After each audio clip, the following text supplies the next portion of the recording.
Depuis le début du soulèvement en Syrie en mars 2011, il ne s'était jamais rendu dans un pays arabe. Bachar al-Assad a rompu vendredi dernier avec cette longue absence en effectuant une visite surprise aux Émirats arabes unis. Et oui, la monarchie du Golfe qui avait pourtant soutenu les rebelles contre le régime, mais qui est contraint de revoir sa copie après avoir compris que le maître de Damas avait repris la main sur son pays. Bonsoir, Jackie Rougui.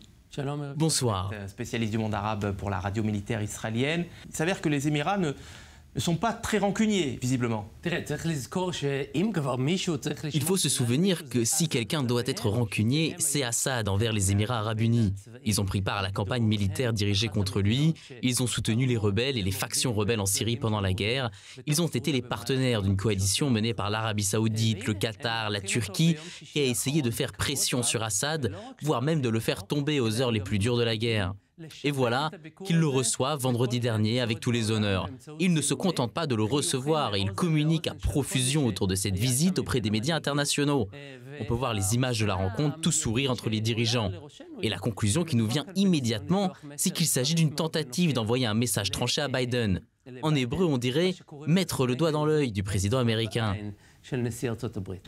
Alors, à l'heure où on se parle, Jackie Rougui, un sommet est prévu à Sharm el-Sheikh, en Égypte, entre Naftali Bennett, le Premier ministre israélien, le président égyptien Abdel Fattah al-Sisi et MBZ, Mohamed bin Zayed, le prince héritier des Émirats arabes unis. Est-ce qu'on peut imaginer que toute cette stratégie de rapprochement, finalement, avec Bachar al-Assad, elle a été coordonnée avec les alliés sunnites de la région et avec Israël, nouvel allié d'Abu Dhabi au Moyen-Orient ?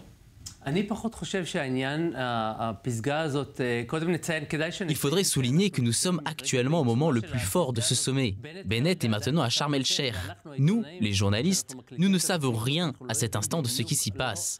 Personne ne nous raconte quoi que ce soit, ni côté égyptien, ni les Émiratis, ni Bennett. Nous devons donc nous contenter d'informations partielles et de spéculations, mais tout est lié.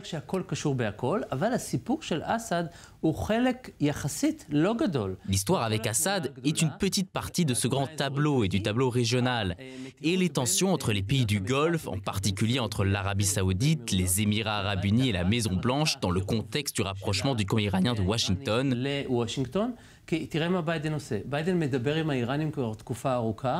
Regardez ce que fait Biden. Il communique avec les Iraniens depuis un bon moment maintenant. Il montre qu'il se dirige vers un accord avec les Iraniens. Et pour ceux qui ne les aiment pas, c'est une légitimation des Iraniens. Mais pas seulement. Pour les Qataris aussi, qui sont des soutiens et de bons amis des Iraniens, il y a une amélioration des relations avec Washington. Biden a annoncé dernièrement que le Qatar était un allié des États-Unis parmi les pays qui ne font pas partie de l'OTAN. C'est une grande avancée pour un petit pays arabe. Une puissance énergétique qui pourrait suppléer aux Russes pour les questions énergétiques qui alimentent l'Europe. Est-ce que ça veut dire, Jackie Rougui, qu'on est peut-être dans une doctrine de la périphérie inversée? Alors on rappelle, pour ceux qui ne la connaissent pas, cette doctrine de la périphérie instaurée par David Ben-Gurion, qui consistait à encercler les ennemis sunnites d'Israël en allant chercher des alliances avec les pays musulmans non arabes, la Turquie, l'Iran, etc. Aujourd'hui, c'est le contraire. C'est-à-dire qu'on cherche à nouer des alliances avec les sunnites pour encercler l'ennemi chiite qu'est l'Iran. Cela fait déjà des années qu'Israël met en œuvre la doctrine des pays ou des entités de la périphérie. Nous connaissons ces bonnes relations avec les Kurdes, nous renforçons et renouvelons nos liens avec les Turcs et bien sûr avec les pays du Golfe.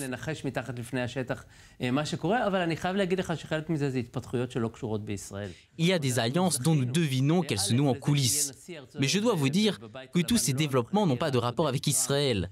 Nous avons gagné ces relations grâce au précédent président américain Donald Trump. Et ce sont ces développements en eux-mêmes, pour une part grâce aux Iraniens, qui nous ont rapprochés des pays sunnites.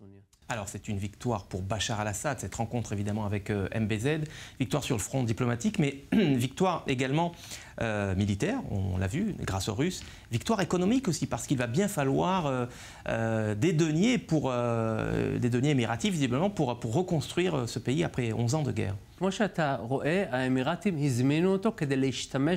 Il ne faut pas se hâter, car vous le voyez bien, les Émiratis l'ont invité pour l'utiliser à des fins diplomatiques.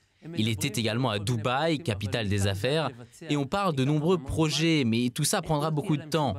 Que ce soit les Émiratis ou les Saoudiens, ils n'auront aucun problème s'ils le veulent à l'attaquer à nouveau ou à s'éloigner. Dans une large mesure, la politique de ces pays est instrumentale et nous ferions bien ici, en Israël, de le savoir. C'est leur façon de protester ou d'envoyer des messages en faisant des choses qui ne nous sont pas franchement agréables. Et cette histoire avec Assad, je limiterai sa portée à un message envoyé à Biden. Je ne la vois pas comme un nouveau développement ou une nouvelle amitié entre les Émirats arabes unis et la Syrie. Merci Jackie Khougi. Je rappelle que vous êtes spécialiste du monde arabe pour Galei Tzahal, la radio militaire israélienne.